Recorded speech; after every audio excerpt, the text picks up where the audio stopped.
Assalamualaikum warahmatullahi wabarakatuh.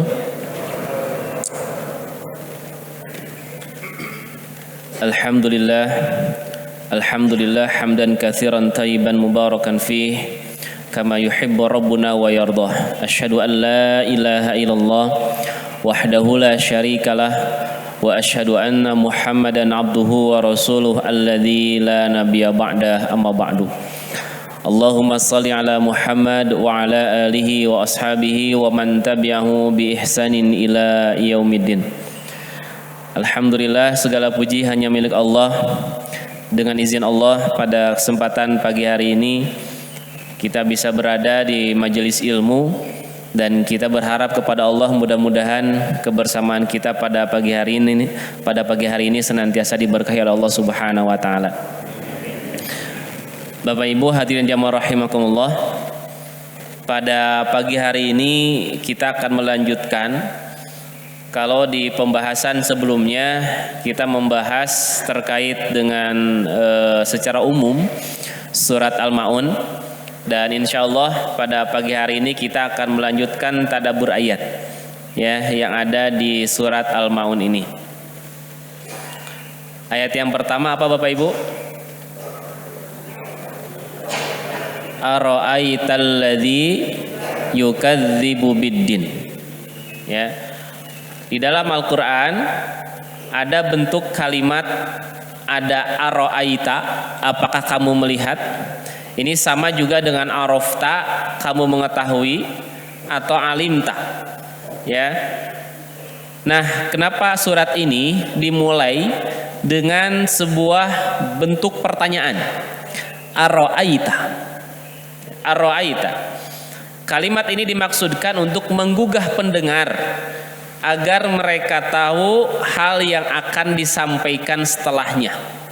Makanya Bapak Ibu, dalam bahasa Arab ya, bentuk ini disebut dengan istifham. Istifham itu sebuah pertanyaan, tapi pertanyaan ini sebetulnya tidak perlu jawaban. Hanya pertanyaan ini itu supaya kita memperhatikan apa yang akan disampaikan setelah pertanyaan itu. Ya, makanya istilahnya disebut dengan istifham ta'jibi. Ya, jadi istifham ta'jibi, pertanyaan yang kemudian membuat orang takjub. Ya, takjub itu apa? Ya, takjub itu bisa kagum, bisa juga aneh gitu. Ya. Nah, makanya di sini dimulai dengan ara'aita. Apakah kamu mengetahui? Ya, dalam bahasa kita, dalam percakapan kita kan suka begitu. Kamu tahu nggak? Nah, gitu kan? Ya, kamu tahu nggak? Orang yang diajak bicara tuh kemudian penasaran. Emang aya naon? Ya, itu cenah gitu ya. Menurut berita, ya di masa pandemi ini justru pendapatan anggota dewan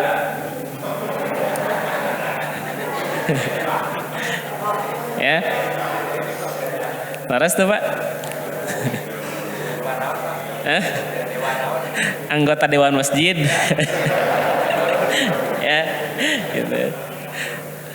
Nah, jadi kita mengajak orang gitu ya, dengan mengajukan sebuah pertanyaan, tapi pertanyaan ini supaya orang kemudian tertarik untuk mendengar. Ya. Nah, surat Al-Maun juga begitu. Ara'aita. Ya, atau misalkan di dalam surat Al-Fil, alam taro.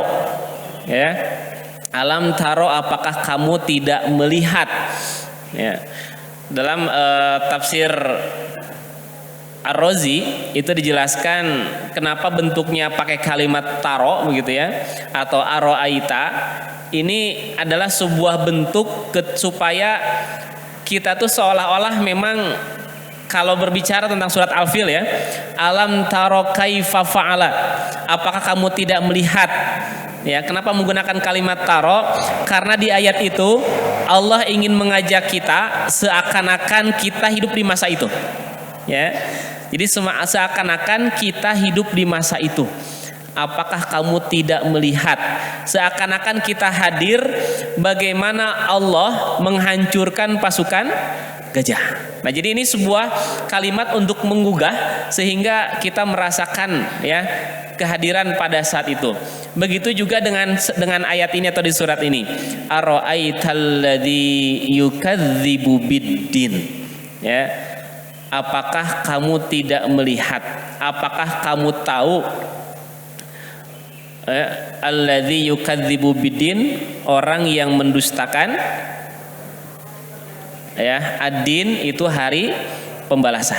Nah, jadi itu Bapak Ibu sekalian. Makanya kenapa dimulai dengan kalimat ara'aita.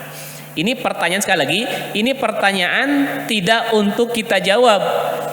Kata Allah, apakah kamu tahu orang yang mendustakan hari pembalasan? Tahu, bukan begitu. Ya. Atau tidak tahu, bukan begitu. Tapi ini adalah sebuah ungkapan, pertanyaan agar kita betul-betul perhatian. Ya, jadi agar kita memperhatikan apa sih yang ingin Allah sampaikan di ayat itu, apa yang ingin Allah sampaikan di surat tersebut. Ya, nah begitu. Ara'aitalladzi yukadzibu. Ya, yukadzibu itu apa artinya? Mendustakan. Ya, dari kadzaba. Ya, kadzaba yukadzibu. Ya, makanya ada istilah kadzab. Ya, kalau kadzab apa artinya? Nah, kalau kadzaba sudah spesialisasi, ya, sudah spesial. Artinya kalau kadzab itu memang gaweana tukang bohong. Itu kadzab, ya. Ya, tukang wadul gitu. Ya. Makanya kalau dalam ilmu hadis Bapak Ibu, ya, kalau ada dalam ilmu hadis itu nanti ada rawi yang memang tukang bohong. Jadi ada orang yang menyampaikan hadis itu dia tukang bohong, makanya ditolak hadis-hadisnya. Tapi ada orang yang menyampaikan berita atau rawi itu dia bukan tukang bohong, ya, ngan sakali-kali masuk ngabohong, ya, sakali-kali sok ngabohong. Nah, maka nanti disebutnya tuhmatu bil kizbi, tertuduh dusta. Nah, diterima hadisnya, khawatir ketika dia menyampaikan hadis bohong gitu, ya. Nah, jadi ada yang tukang bohong, ada yang tertuduh bohong. Ya. Bapak Ibu suka bohong tara? Ya. Nah, lamun Bapak Ibu sering ngabohong atau pernah berbohong, lamun ngariwayatkan hadis moal ditarima. Ya, moal ditarima. Jadi Bapak Ibu, Masya Allah ya, kalau kita belajar hadis itu persyaratan-persyaratannya itu luar biasa. Ya, orang yang menyampaikan berita tentang hadis itu yang pertama dia mesti kuat hafalan. Ya, itu mesti kuat hafalan. Gitu. Jadi kalau misalkan Bapak Ibu pas di majelis mah ngerti gitu, faham apa yang disampaikan ke Ustadz, ari pas bubar, ya, pas bubar poho gitu. Nah, ya, lamun jadi rawi hadis, penyampai berita hadis, tarima mual hadisna, mual. Ya. Nah, tapi nanti kuat itu ada dua. Ada kuat secara hafalan, ada kuat secara tulisan. Ya. Jadi kayak Imam Bukhari, Pak. Imam Bukhari itu ketika syekhnya atau gurunya menyampaikan pelajaran, dengerin lah gitu. Jadi ketika murid-murid yang lain nulis, Imam Bukhari mah enggak, dengerin. Sampai cek murid-murid yang lainnya, Bukhari kamu mah diajar tapi tenulis. Kata Imam Bukhari, coba saya akan bacakan kembali apa yang disampaikan oleh Syekh dari awal sampai akhir, diulang Pak, ya, walaupun tidak menulis gitu, ya. Nah, Bapak Ibu mana ya, ya, cicing kayak kita, ya. Nah, kalaupun kita tidak kuat hafalan, minimal kita kuat secara tulisan, ya. Nah, itu Bapak Ibu hadirin jamaah rahimakumullah. Jadi dia mesti kuat hafalannya, ya. Kuat hafalan itu bisa secara hafalannya atau kuat secara tulisannya. Nah, termasuk orang yang menyampaikan hadis itu dia tidak boleh tukang bohong atau tertuduh bohong. Ya, jadi sekali lagi, tertuduh bohong itu bisa jadi ya dia tarang ngabohong ngan hiji waktu keur ngabohong ketahuan. Ya. Gitu.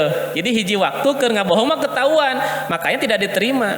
Khawatir ketika dia menyampaikan hadis dia sedang berbohong, ya. Nah, kalau kadzab eta mah memang pagaweana we. Ya, ya sebakat cina gitu. Ya. Maka dalam hadis riwayat Imam Al-Bukhari itu kata Nabi, nanti menjelang hari kiamat itu akan muncul dajjaluna, ya akan muncul dajjal. Ya, dilanjutkan dengan kalimat kadzabun. Si dajjal ini tukang bohong. Ya, kulluhum mereka semua mengaku bahwa mereka itu adalah seorang nabi. Nah, jadi orang yang ngaku nabi, cek hadis Nabi mah kadzab. Ya, pasti nggak bohong. Ya, pasti bohong. Nah, itu Bapak Ibu sekalian. Nah, yukadzibu seperti di pertemuan sebelumnya sudah saya sampaikan kenapa kalimatnya yukadzibu menggunakan bentuk fi'il mudhari, karena orang ini bukan sekali dua kali melakukannya.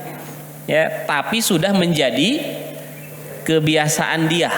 Ya, sudah menjadi kebiasaan dia memang begitu dalam kehidupan sehari-harinya. Oke, kita lanjutkan. Nah, alladzi yukadzibu biddin. Ya. Kalau di dalam Al-Qur'an Bapak Ibu, kita membaca kalimat din, ad-din itu ada beberapa makna. Ya. Makna yang pertama, din itu maknanya adalah pembalasan. Ya, seperti di surat ini, ara'aital ladzi yukadzibu biddin. Tahukah kamu orang yang mendustakan hari pembalasan? Maksudnya pembalasan itu apa? Ya. Jadi hari pembalasan itu adalah apa yang dilakukan oleh seseorang itu nanti akan dibalas sesuai dengan apa yang dia lakukan begitu. Ya. Makanya kenapa hari akhirat disebut dengan yaumul jaza? Karena tidak ada di situ nepotisme, itu nggak ada. Ya. Jadi kalau orang itu berbuat kebaikan pasti dibalas dengan kebahagiaan. Tapi kalau orang itu berbuat keburukan, kejahatan, ya pasti dia pun akan merasakan akibat dari perbuatan itu. Ya.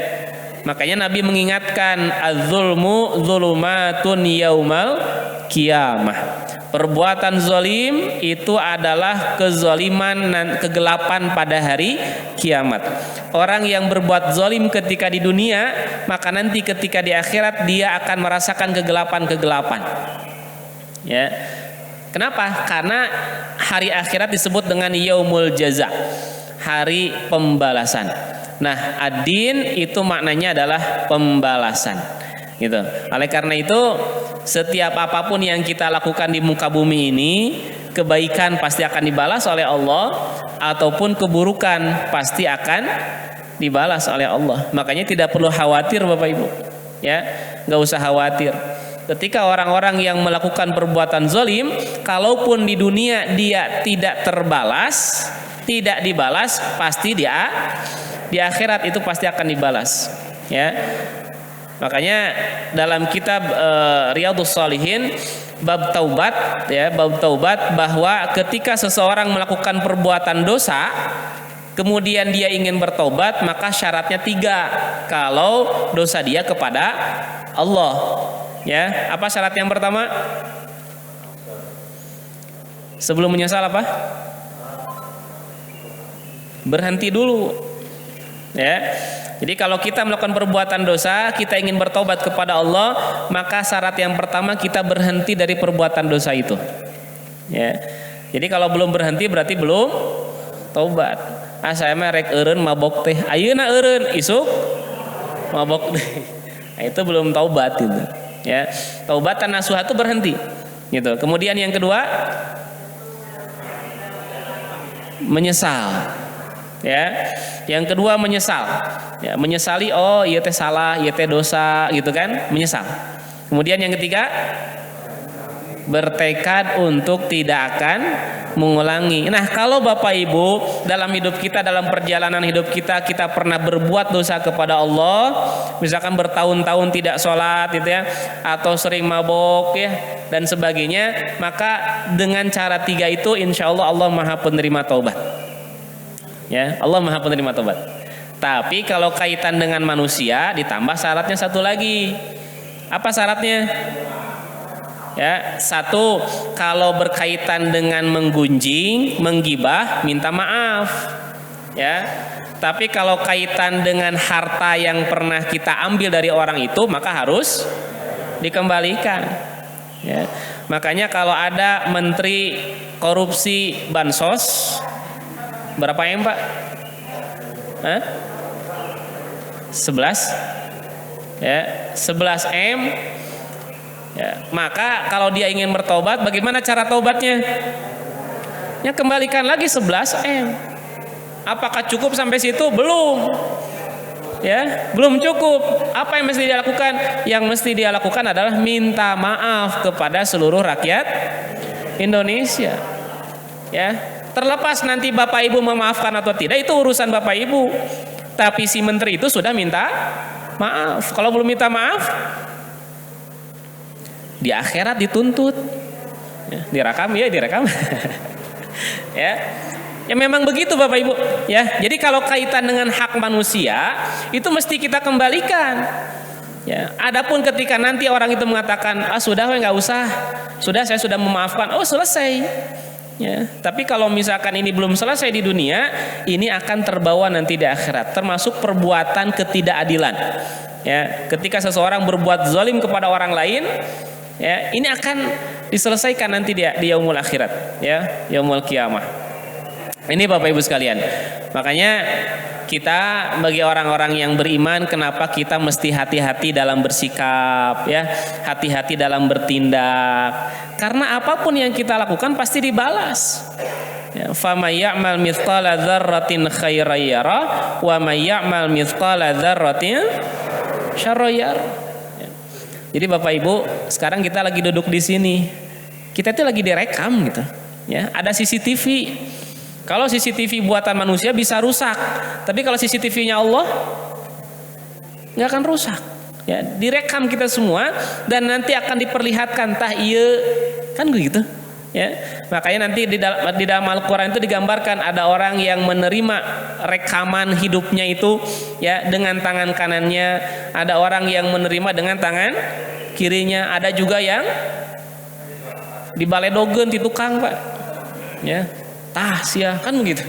Ya, jadi dilempar dari belakang. Itu rekaman kehidupan kita selama di dunia itu akan terlihat. Ya, termasuk duduknya kita pada pagi hari ini. Ya. Hari Sabtu tanggal 18 gitu ya, dari mulai sholat subuh ya sampai jam 6 Bapak Ibu duduk di sini, itu ada terekam. Ya, direkam dan akan dibalas oleh Allah Subhanahu wa taala. Maka kita berharap kepada Allah, semoga apa yang kita lakukan pagi hari ini menjadi amal soleh yang diterima oleh Allah Subhanahu wa taala. Ya. Nah itu. Kemudian yang kedua, din itu maknanya adalah Islam. Ya, jadi kalau yang pertama din maknanya adalah hari pembalasan, yang kedua din itu maknanya adalah Islam. Nanti silahkan Bapak Ibu di rumah buka, ya, surat dan ayatnya itu di surat Al-Baqarah ayat 132. Ya, di situ ada kalimat din dan din itu maknanya adalah Islam. Ya, ini ada ayatnya. Innallaha astafa lakumuddin. Ya, sesungguhnya Allah telah memilih bagi kalian din. Nah, din di situ maknanya Islam. Fala tamutunna, maka janganlah kalian meninggal, janganlah kalian wafat illa wa antum muslimun. Ya, kecuali engkau wafat dalam keadaan muslim. Muslim itu apa? Arti muslim itu apa? Berserah diri. Ya, illa wa antum muslimun, kecuali kalian sedang berserah diri kepada Allah. Pasrahkan diri kita kepada Allah. Ya, makanya saya sering menyampaikan terkait dengan doa yang Nabi SAW baca ketika beliau hendak tidur. Ya, ketika hendak tidur Nabi membaca doa, Allahumma aslamtu wajhi ilaika wa fawwadtu amri, dan seterusnya. Ya, sudah pada hafal belum? Hah? Ya.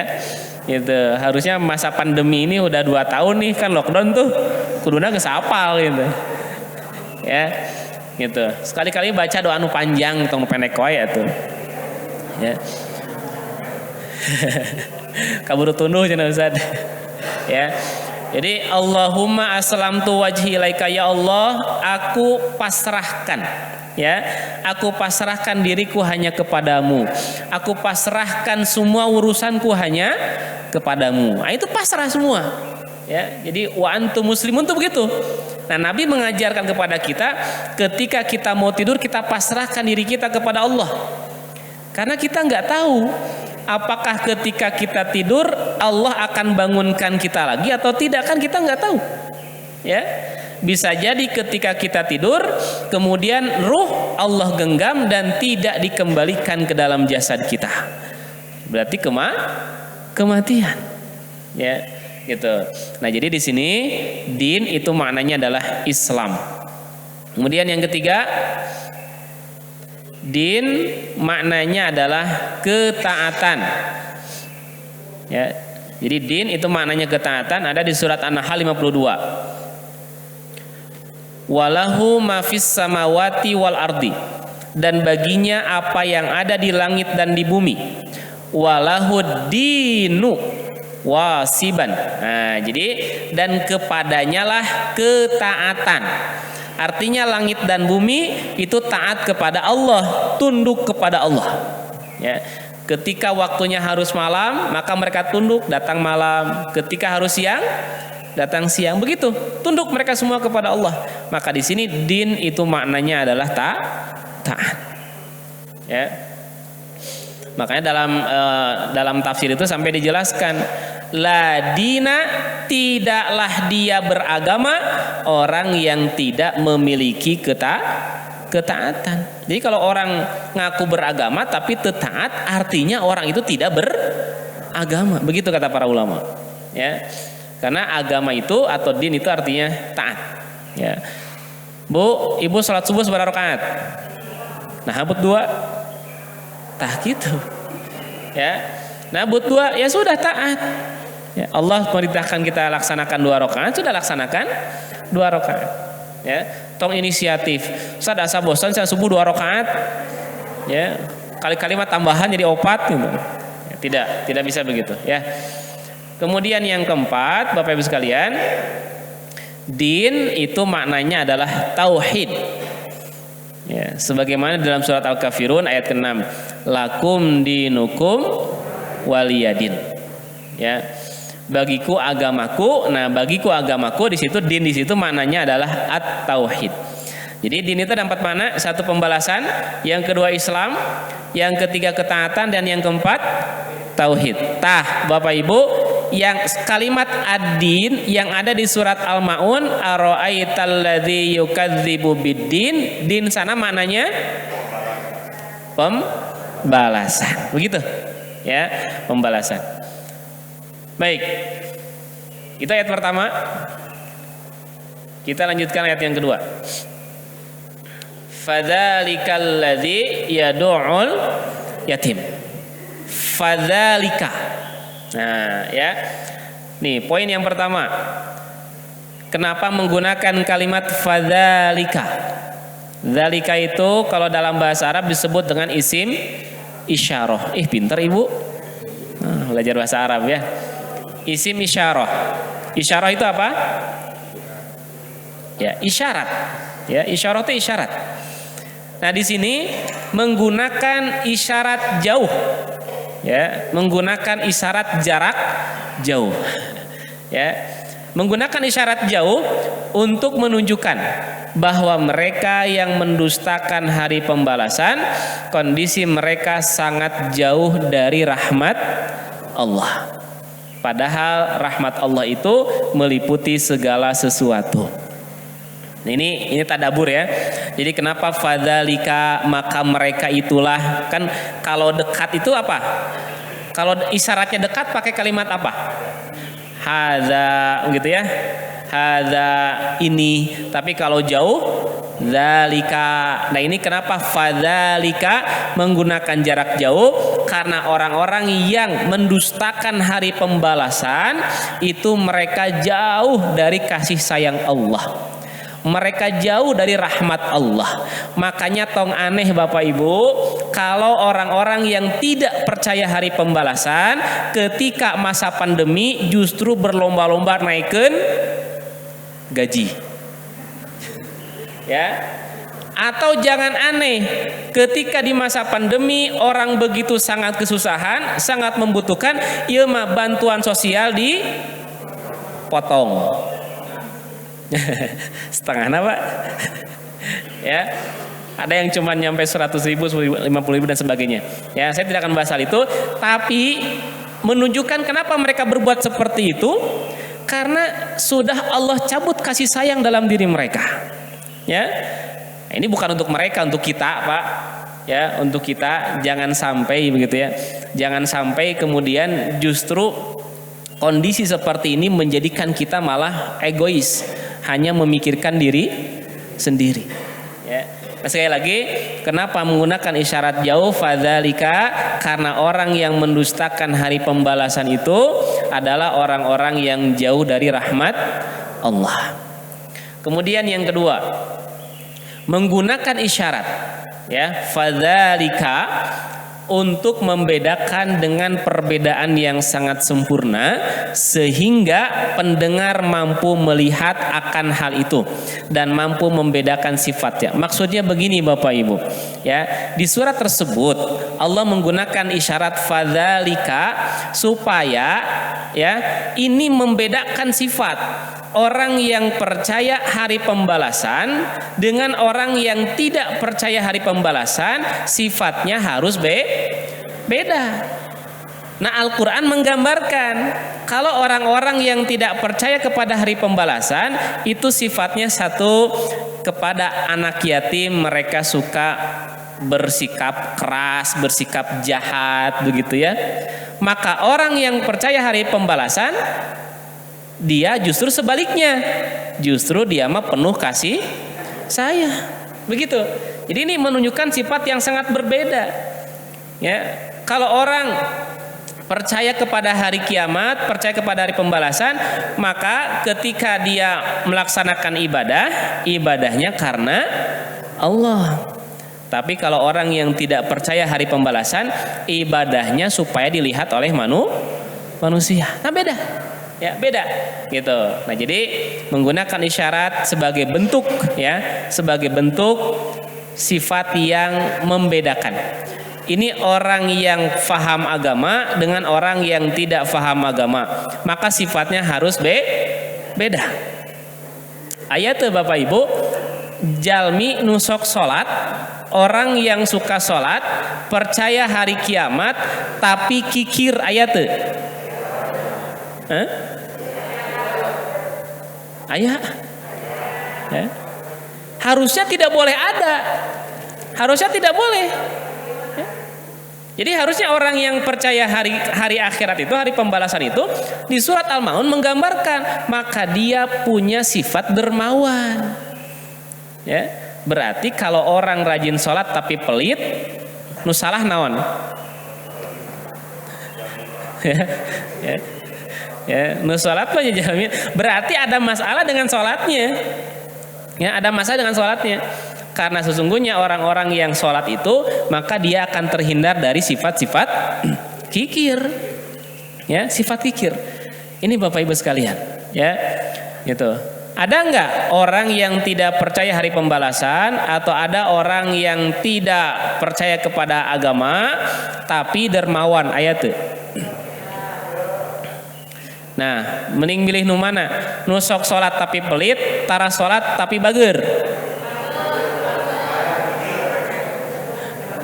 Ya. Ya. Saya tamah rajin ngajina tapi kikirna teh minta ampun. Ya, berarti ada masalah gitu. Ya, harusnya kalau orang itu memang rajin ngaji, rajin sholat, dia akan menjadi orang yang dermawan. Ya. Saya sering menyampaikan bagaimana kedermawanannya Nabi SAW, bagaimana kedermawanannya para sahabat, ya, gitu. Ya kalau kita mengukur mengukur diri kita dan ukuran para sahabat, ya tampaknya masih jauh memang. Ya, bagaimana kita mengukur Abdurrahman bin Auf? Ya, Bapak Ibu tahu Abdurrahman bin Auf kalau sekali infak berapa? Ya, gitu. Jadi Abdurrahman bin Auf pernah sekali infak itu beliau 300 dinar. Ya, bayangkan Bapak Ibu, sekarang 1 dinar harganya berapa? 2,5 juta. Ada yang sampai 3 juta, ya, atau kita sebut saja 2 juta lah gitu. 2 juta kali 300 berapa? Berapa? 2 juta kali 300 600, ya. Nah itu sekali infak, ya. Lalu Bapak Ibu sekali infak berapa? Ini tarik 2.000, ya. Tong kompak atau bedakan tong kompak, ya, gitu. Maka ini yang harus kemudian kita tingkatkan Bapak Ibu, ya. Kenapa Abdurrahman bin Auf beliau begitu totalitas dalam memberikan hartanya? Kenapa Abu Bakar As-Siddiq totalitas menyerahkan jiwanya untuk kepentingan Islam ini? Ya karena mereka percaya, ya, kepada hari pembalasan, bahwa apa yang kita lakukan atau apa yang mereka lakukan kelak akan dibalas oleh Allah. Ya, nah kalau sifat kikir masih tertanam dalam diri kita, ya, masih ada dalam diri kita, nah ini kita tingkatkan, ya, kita tingkatkan keimanan kita kepada hari akhirat, ya, itu Bapak Ibu sekalian. Jadi insya Allah ya, Bapak Ibu yang hadir di sini mah nya rajin sholat, rajin ngaji, nya oge dermawan, ya, insya Allah, ya. Buktinya apa? Buktinya ada subuh mubarak banyak, ya, itu subuh mubarak, ada makan, ada konsumsi, itu keberkahan itu, ya, kedermawanan dari Bapak Ibu sekalian. Itu Bapak Ibu hadirin yang rahimakumullah, ya. Kemudian, nah ini orang yang mendustakan hari pembalasan akan mati rasa kasih sayang dalam hatinya. Ya. Jadi di surat Al-Maun ini Allah menggambarkan kalau orang itu tidak percaya hari pembalasan maka akan mati rasa kasih sayang dalam hatinya. Ini berbahaya Bapak Ibu sekalian. Ya. Makanya tadi saya kasih contoh. Ya, ketika di saat orang-orang dalam kesulitan, justru sebagian orang ada orang-orang yang kemudian mereka justru memperkaya diri mereka, hilang rasa kasih sayangnya. Ya. Nah, di dalam hadis Nabi SAW, kitab Sunan Abu Daud, Nabi mengingatkan, la tunza'ur rahmah illa min syaqi. Tidaklah dicabut kasih sayang atau rahmat dalam diri seseorang kecuali itulah orang yang akan mendapatkan kecelakaan. Ya. Nabi SAW, Bapak sekalian, diutus ke muka bumi ini sebagai apa? Rahmat. Wa ma arsalnaka illa rahmatan lil alamin. Maka perilaku Nabi, akhlak Nabi itu penuh dengan kasih sayang, penuh dengan rahmat, ya, gitu. Suatu ketika Nabi sedang duduk, ya, Nabi sedang duduk gendong cucunya, ya, gendong cucunya Hasan dan Husain. Di situ ada seorang sahabat Nabi punya anak 10, ya. Melihat Nabi mencium cucunya, si sahabat ini aneh gitu, ya. Kok seorang Nabi mencium anak kecil gitu, ya, mencium cucunya gitu. Karena mungkin kebiasaan itu di kalangan mereka, di kalangan orang Arab itu hal yang tidak biasa, ya. Kemudian Nabi bertanya, kamu punya anak enggak? Punya. Ya ternyata si orang ini punya anak sampai 10 gitu, ya. Dan dia tuh tidak pernah mencium anak-anaknya. Kata Nabi, siapa yang dicabut, ya, siapa yang dicabut kasih sayangnya, ya, seorang ayah, seorang kakek mencium cucunya itu ada bentuk kasih sayang. Ya, bentuk rahmat kasih sayang. Maka siapa yang dicabut kasih sayang maka dia akan menjadi orang-orang yang celaka. Ini Bapak Ibu sekalian, ya. Jadi orang yang tidak percaya hari pembalasan maka akan mati, ya, mati rasa kasih sayang dalam dirinya, ya, mati rasa kasih sayang dalam jiwanya. Nah, ini semoga Allah hadirkan rahmat dalam diri kita, Allah hadirkan rahmat kasih sayang dalam jiwa kita. Ya. Maka kenapa Nabi itu selalu ini ya, selalu menekankan kepada para sahabat untuk memperhatikan orang-orang yang ada di sekitar, ya. Karena sebagai bentuk rahmat kasih sayang. Ya. Datang satu kaum, ya, kaum ini kaum yang dari segi penampilan itu sangat mengkhawatirkan, ya. Ada yang pakai baju sararoek, ya. Ada yang pakai sendal ngan hiji gitu, ya.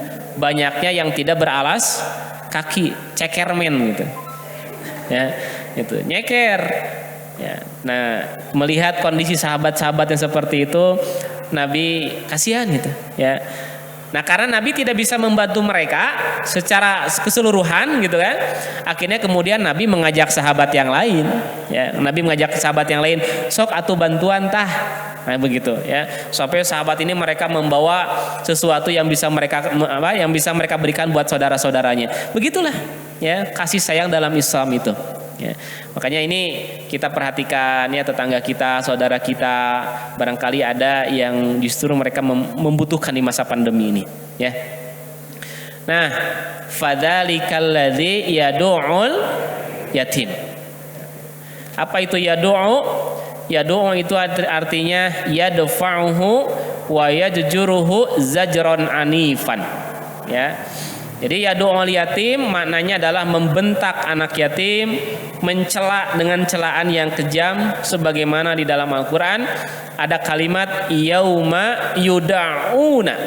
Nah, ada kalimat yauma yuda'una ila nari jahannam. Pada hari nanti orang-orang yang berdosa, orang-orang ahli maksiat, yuda'una, mereka akan diseret, mereka akan ditarik ke neraka jahanam dengan sekuat-kuatnya. Ya, jadi yad'ul yatim artinya orang ini dia menyiksa, berbuat kejam ya kepada anak yatim. Sekali lagi Bapak Ibu, orang ini memang perilakunya begitu, terus-menerus dia lakukan, maka kalimatnya yad'u menggunakan bentuk fi'il mudhari. Terus-terusan dia ulang lagi perbuatan seperti itu. Dalam tafsir yang lain, hasilul amri, ya, kesimpulannya fi da'il yatim, tentang yad'ul yatim itu ada beberapa makna. Ya, jadi satu, daf'uhu an haqqihi wa malihi bidzalim. Ini yang pertama. Jadi yang maksud dengan fadzalikal ladzi yad'ul yatim, yang sering kita terjemah dengan menghardik anak yatim, itu maknanya yang pertama adalah dia menolak untuk memberikan haknya, ya, dan hartanya dengan cara yang zalim. Bisa jadi ada anak yatim, orang tuanya orang yang kaya, nah kemudian ditahan tuh harta anak yatim itu. Nah, itulah fadzalikal ladzi yad'ul yatim. Ya, itu makna yang pertama. Jadi tidak memberikan harta, kemudian juga menolak hak yang seharusnya menjadi hak anak yatim itu. Ya. Kemudian yang kedua, tarkul muwasati ma'hu. Ya, yang kedua, tidak menghibur atau menyenangkannya. Jadi kalau kita bisa menghibur anak-anak yatim, sok hibur mereka. Dengan cara apa? Ya, kalau Nabi kan ketika menghiburnya itu ketika ada anak yatim nangis ketika di hari raya, kemudian Nabi nanya, "Nak, kenapa engkau nangis?" Kata anak itu, "Saya tidak punya orang tua. Ketika teman-teman saya yang lain mereka bersenang-senang bersukaria dengan para orang tuanya di hari raya ini, saya tidak bisa begitu." Kata Nabi, "Nak, mau nggak kalau aku menjadi ayahmu, Bunda Aisyah sebagai ibumu?" Dihibur tuh Bapak Ibu sekalian, ya, dihibur. Nah, jadi tarkul muasati ma'hu. Jadi supaya kita tidak terkena ayat ini, maka kalau ada yang kita kenal, apakah keluarga atau juga tetangga dan sebagainya, yang memang di situ ada anak-anak yatim, coba hibur mereka, ya. Apakah ajak jalan-jalan, ajak belanja, begitu kan? Ya, itu sudah senang mereka itu, ya. Itu. Waqad yuzamul mar'u bitarkin nawafil la siyama idza usnida ila nifaq wa adamiddin. Nah, ini ya. Jadi meskipun menghibur ini tidak wajib, kadang seseorang tercela disebabkan meninggalkan yang sunnah, terutama jika disandarkan kepada perbuatan nifaq. Ya, itu. Kemudian yang ketiga, makna yad'ul yatim itu adalah yazjuruhu wa yadribuhu wa yastakhifu bihi. Ya, mencela, memukul, merendahkannya, itu termasuk maknanya yad'ul yatim. Intinya apa Bapak Ibu? Dari kalimat fadzalikal ladzi yad'ul yatim, intinya adalah hendaklah kita berkasih sayang dengan mereka. Ya, makanya motivasi Nabi banyak terkait dengan anak-anak yatim. Ya, orang yang mengurus anak yatim, orang yang memelihara anak yatim, itu nanti kata Nabi di surga bagaikan kedua jari ini. Ya, menunjukkan begitu dekat. Ya, menunjukkan begitu dekatnya. Baik. Kemudian selanjutnya, wala yahuddu ala ta'amil miskin. Ya. Singkatnya Bapak Ibu sekalian, ringkasnya, innalil mukadzibi biddin sifatain. Orang yang mendustakan hari pembalasan itu dalam ayat ini ada dua sifat. Yang pertama, an yahtaqirad du'afa, merendahkan kaum du'afa, merendahkan kaum yang lemah, ya, wa yatakabbaru alaihim, dan sombong kepada kaum yang lemah. Kan Nabi juga diejek sama orang-orang kafir begitu. Hei Muhammad, pengikutmu ya, itu kalangan rendahan, kan begitu. Ya, kalangan rendahan, sombong mereka. Nah, di sini di surat Al-Maun ini Allah mengajarkan kepada kita supaya kita tidak merendahkan manusia. Kita tidak merendahkan orang lain, walaupun dia orang yang fakir. Ya, walaupun dia orang yang miskin, kita tidak boleh merendahkan mereka. Tetap hormat kepada mereka. Ya. Bagaimana Nabi SAW dalam kesehariannya itu luar biasa. Bagaimana Nabi menghormati kaum du'afa, ya, orang-orang yang lemah. Bagaimana Nabi mengangkat derajat Bilal bin Rabah. Ya, ketika di masa jahiliyah, Bilal ini orang yang begitu dipandang sangat hina. Oleh Nabi dinaikkan derajatnya supaya menjadi manusia yang pertama kali mengumandangkan azan. Ini luar biasa. Ya, luar biasa. Bagaimana Nabi memuliakan mereka, ya.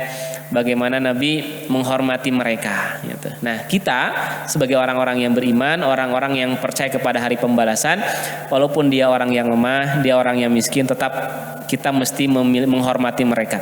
Mohon maaf Bapak Ibu, ya. Mohon maaf kalau ya walaupun kita menganggap dia adalah orang yang lemah gitu ya, orang yang miskin, tampaknya enggak etis ya ketika kita memberikan bantuan kepada mereka sambil dilempar Bapak Ibu. Ya, dialungkeun. Ya, anu kitu saha. Ya, tolong disebut Bapak Ibu. Ya, jangan disebut. Itu sudah rahasia umum. Ya.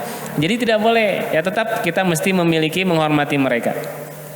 Kemudian yang kedua, wasaniyatuhuma an yabkhala bukan khalu ya, an yabkhala bimalihi 'alal fuqara wal mahawij. Nah, sifat yang kedua di ayat ini, orang yang tidak percaya kepada hari pembalasan itu, mereka akan kikir dengan harta mereka untuk memberikan bantuan kepada orang yang fakir. Ya. Gitu. Baik,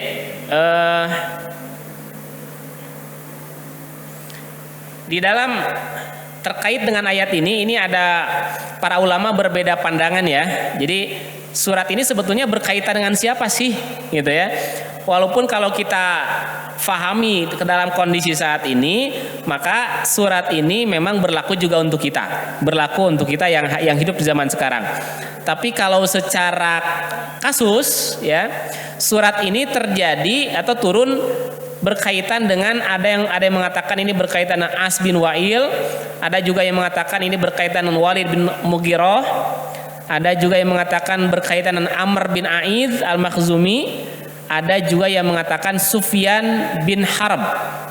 Jadi katanya Abu Sufyan ini sebelum Islam itu setiap minggu mencit. Nah, ini luar biasa, orang kaya nih Pak. Ya. Jadi Abu Sufyan itu setiap minggu mencit, Pak. Bisa mencit domba atau mencit onta. Bayangkan, ya. Ya kalau kita tuh mencit setiap tahun. Ya, etake lamun mencit kan gitu. Jadi setiap tahun. Abu Sufyan setiap minggu. Jadi setiap minggu dia mencit, dia menyembelih. Ya, fajahu marrotan yatimun. Nah, ketika Abu Sufyan sedang menyembelih binatang itu, suka datang anak yatim. Ya, anak yatim, kemudian dia minta dagingnya. Apa yang dilakukan oleh Abu Sufyan? Faqara'ahu bi asah. Ya, dipukul sama tongkat. Ya. Nah, ini kasusnya begitu katanya. Jadi surat ini fadzalikal ladzi yad'ul yatim, itu dulu Abu Sufyan sebelum dia masuk Islam, itu kalau sedang menyembelih binatang, datang anak yatim minta daging, ditakol gitu. Ya, ditakol, ya, dipukul sama tongkat. Nah, harusnya tidak boleh begitu. Kalau memang kita mau ngasih, kasih dengan cara yang baik. Kalau kita tidak mau ngasih, maka dengan kata-kata yang baik, ya, dengan kata-kata yang baik. Baik, sedikit lagi ya. Fawailul lil musallin, ya, maka celakalah bagi orang-orang yang sholat. Bapak Ibu sok sholat? Silakan mau.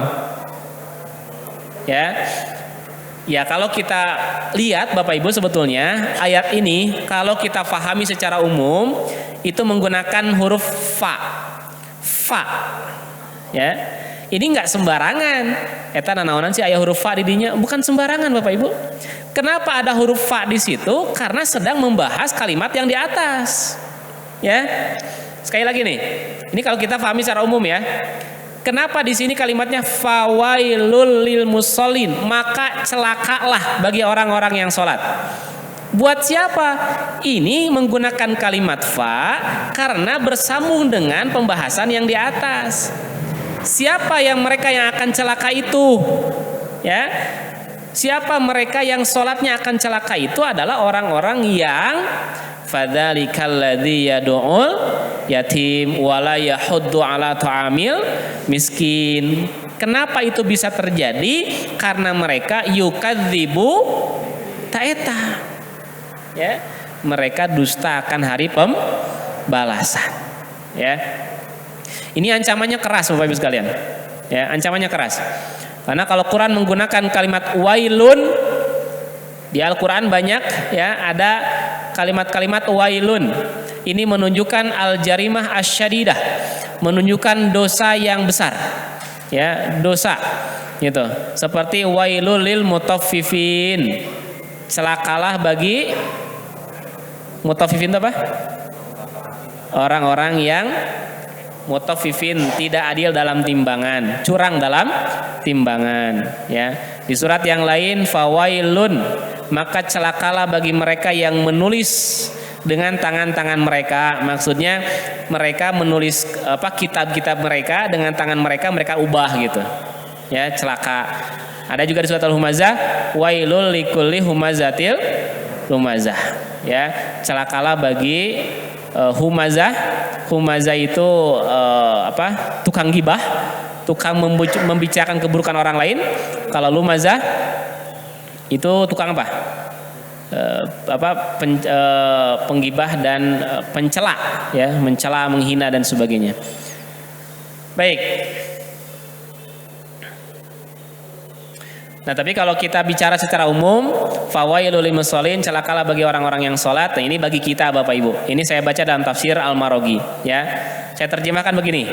Maka siksa Allah bagi orang yang melaksanakan sholatnya dengan anggota tubuhnya, melaksanakan sholatnya dengan lisannya, tapi tidak membekas dalam jiwanya.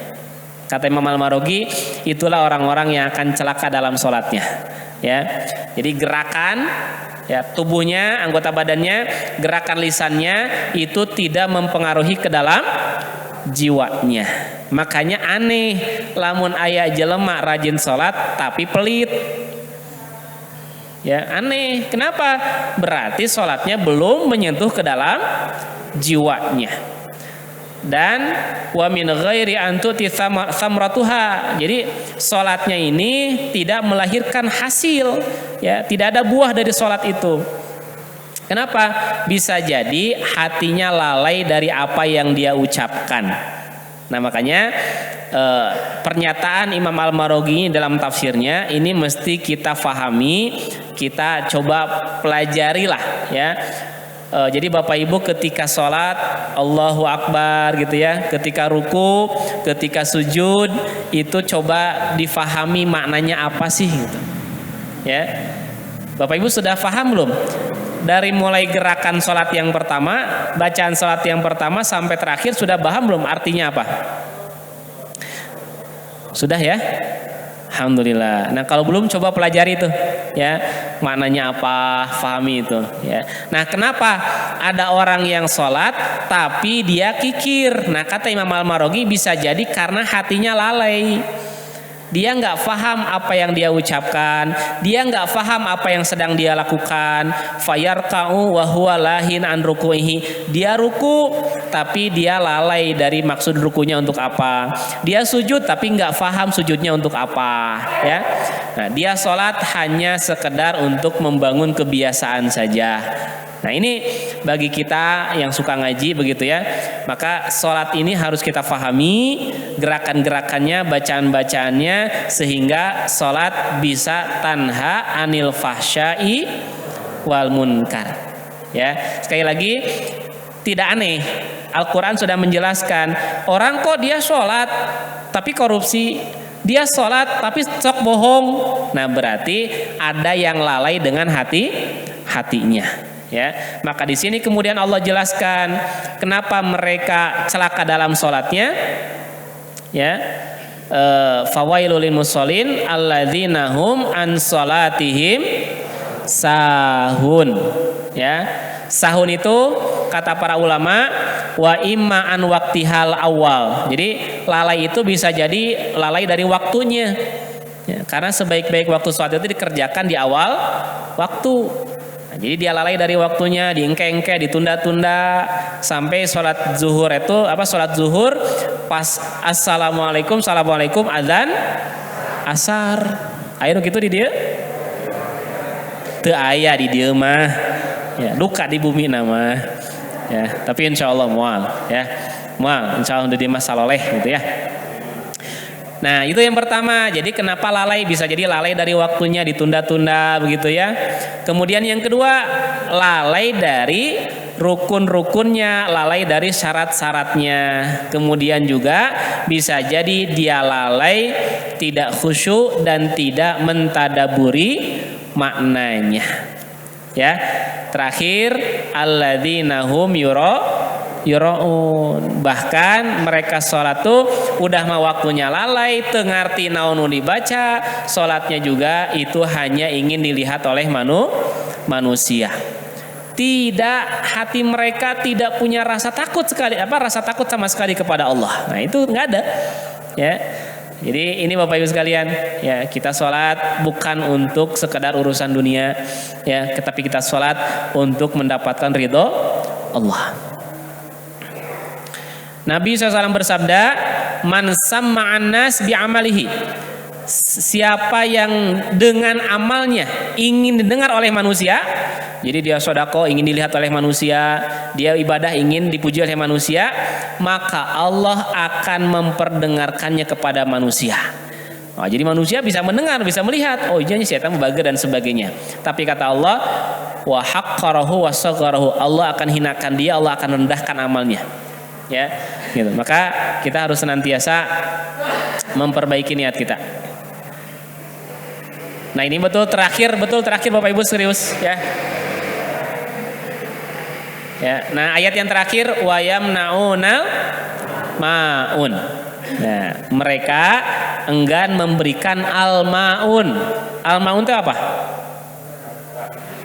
Ya, nah kata para ulama, al-maun itu ya Jadi orang yang tidak percaya hari pembalasan, ibadahnya pun untuk dipandang oleh manusia, dan mereka enggan memberikan al-maun. Al-maun itu satu, kata para ulama, itu hal-hal yang sifatnya kebutuhan rumah tangga. Ya, lamun ibu-ibu malah misalkan jarum, ya, jarum pentul, ya, atau air, atau juga cangkul, kampak, itu hal-hal yang kaitan dengan keperluan rumah tangga, itu al-maun. Mereka nggak mau itu ngasih yang seperti itu. Ya. Kemudian makna yang kedua al-maun itu adalah zakat. Jadi orang yang celaka ini adalah orang yang tidak mau mengeluarkan zakat. Yang ketiga al-maun maknanya adalah ketaatan. Artinya dia tidak mau taat kepada Allah. Kemudian yang keempat al-mal, dia tidak mau mengeluarkan harta, atau kalau zakat ada istilah zakat mal. Ya, silakan Bapak Ibu cek, ya, Bapak Ibu kalau punya usaha, kalau punya harta, cek. Jangan sampai tidak dikeluarkan zakat malnya. Ya, jangan sampai tidak dikeluarkan. Karena kita termasuk al-maun nanti. Kemudian juga al-ma'ruf. Al-ma'ruf itu sesuatu yang baik, ya. Dan yang terakhir yang keenam, al-maun itu maknanya air. Maksudnya orang ini pelit ngasih cai ke tetangga. Ya. Tetangga kemarau hese caina gitu. Pelit sih eta mah, tara mere cai. Padahal caina melimpah. Nah, ini itu termasuk al-maun juga. Nah, mudah-mudahan kita tidak termasuk di situ, kita tidak terjebak di situ. Insya Allah Bapak Ibu yang hadir di sini orang-orang yang dermawan, orang-orang yang baik, ya. Insya Allah. Itu saja Bapak Ibu hadirin jamaah rahimakumullah terkait dengan tadabbur surat Al-Maun, ya.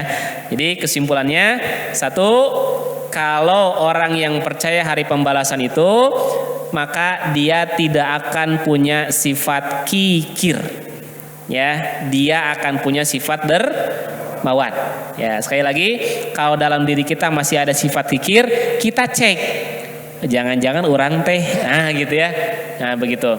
Kemudian yang kedua, orang yang percaya hari pembalasan, ketika dia ibadah tujuannya bukan karena dunia, ibadah tujuannya karena mendapatkan pahala dari Allah. Ya, gitu. Wallahu a'lam bishawab. Semoga kita terhindar ya dari sifat-sifat orang-orang yang mendustakan hari pembalasan. Wallahu a'lam bishawab. Baik, terima kasih Ustaz. Surat Al-Maun ini sangat penting ya. Bahkan ada salah satu ormas sebetulnya dengan menjalankan surat Al-Maun ini bisa terwujud kesejahteraan bagi sesama umat muslim. Tapi nampaknya hanya sekedar bacaan tetapi tidak dipraktekkan. Tadi kaitan antara sholat itu korelasinya luar biasa ya terhadap kalau bisa menyantuni anak miskin, berlaku ramah, kasih sayang, itu dampaknya luar biasa. Nah itu kan kembali kepada sholat ya. Sholat ini juga kadang-kadang kita membuat khusyuk juga masih bertanya-tanya. Untuk jadi khusyuk itu juga sulitnya bukan main. Tapi ada juga misalnya ini pelatihan sholat khusyuk, apakah ini efektif? Saya kadang-kadang ini kan di dalam jiwa ya tadi. Apakah faktor apa yang lebih mendasar? Mungkin ada yang apakah dengan pelatihan sholat khusyuk itu sudah cukup memadai atau bagaimana? Terima kasih. Ya. Ya, Bapak Ibu ingin khusus sholatnya tapi kudu mayar pelatihan. Ya. Jadi begini Bapak Ibu sekalian, di dalam Al-Qur'an, di dalam surat Al-Baqarah, Allah Subhanahu wa taala menggambarkan saya lupa ayatnya, ada hafal enggak? Alladzina yadhunnuna annahum mulaqu. Sebentar ya, saya coba cek.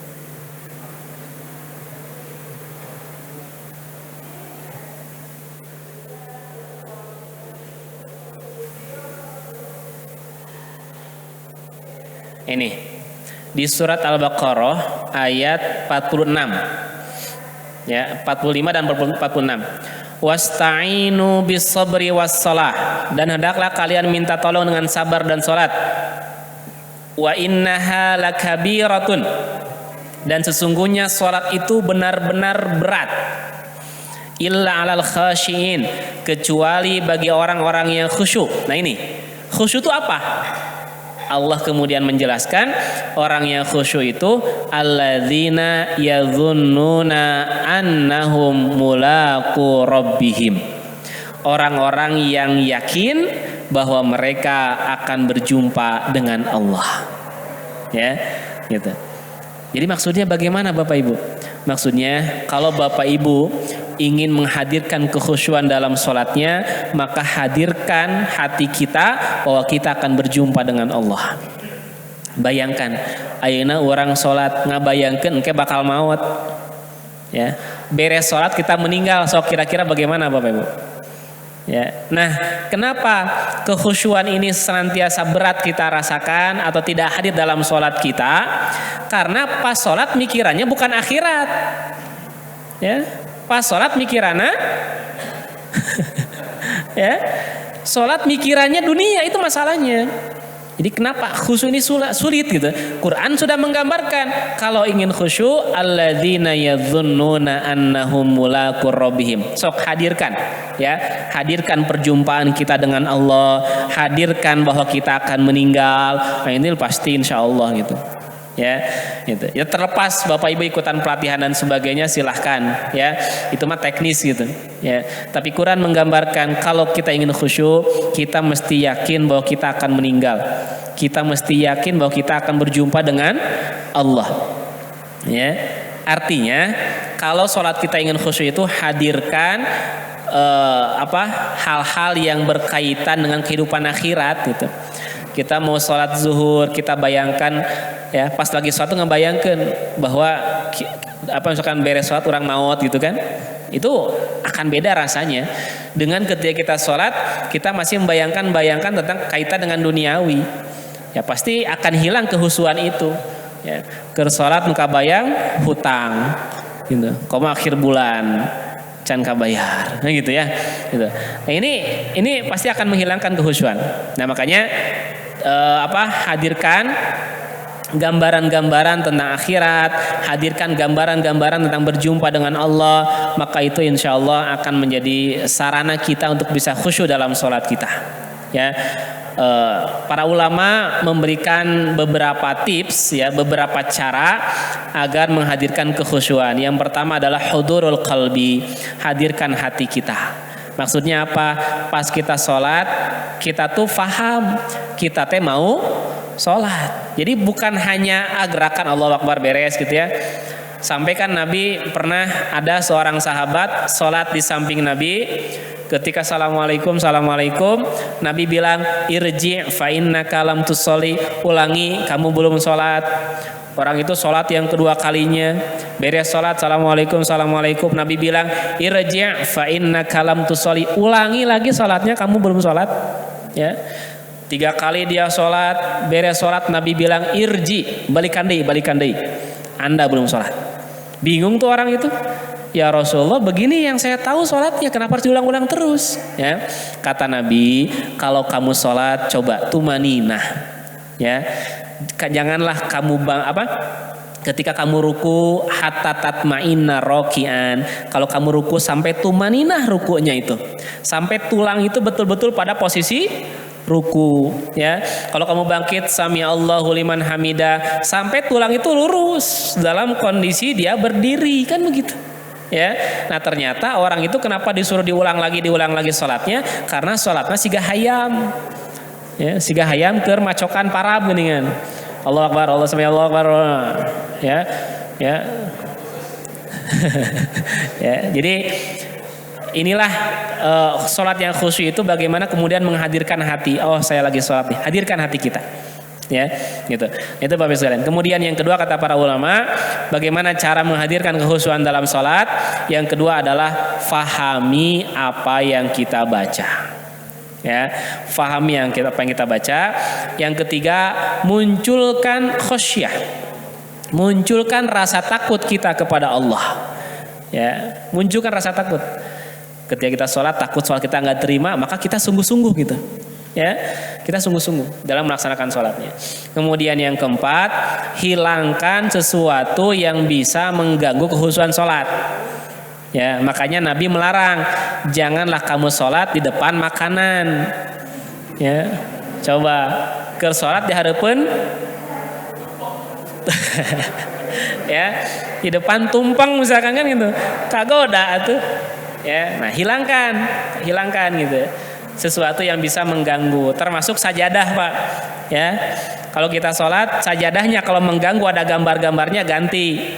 Ya, sama sajadah yang polos. Gitu. Jadi jangan sampai ke sholat mikiran kita gambar masjid, gambar naon, ya, gitu. Jadi hilangkan sesuatu yang bisa mengganggu kekhusyuan dalam sholat kita. Termasuk Nabi melarang tidak boleh sholat di depan yang adanya di depannya ada gambar-gambar itu. Ya, jadi kalau bapak ibu mau sholat ke masjid, kalau pakaiannya misalkan belakangnya bergambar, tutup gitu. Ya. Makanya kalau di sini bagus ya ada rompi sholat ya.